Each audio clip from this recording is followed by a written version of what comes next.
நம் ஆண்டவர் இயேசு கிறிஸ்துவின் நாமத்தினால் மகிழ்ச்சியும் சமாதானமும் நம் அனைவரோடும் இருப்பதாக.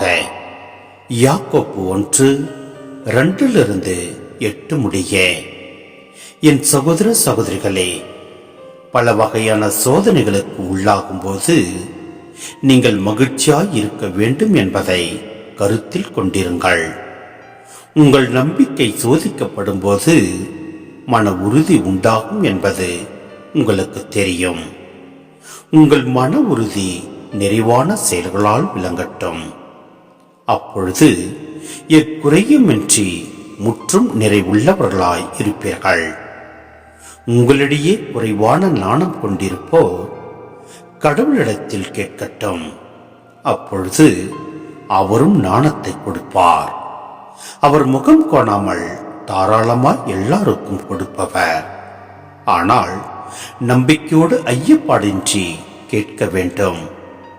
ஐயப்பாடு கொள்பவர்கள் காற்றினால் அலகழிக்கப்படும் கடல் அலையை போன்றவர்கள்.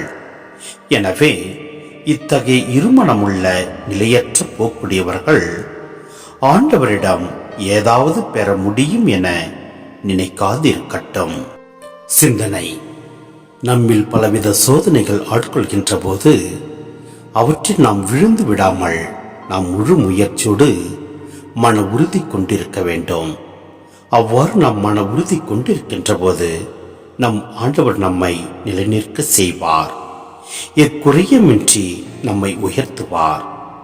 இருமனம் கொண்டு நாம் ஐயப்பாடோடு நாம் ஆண்டவரிடத்தில் கேட்கின்ற போது அவற்றை நாம் பெற்றுக்கொள்ள முடியாது.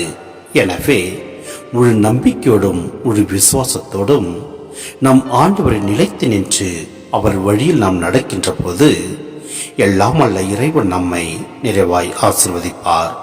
ஆமென்.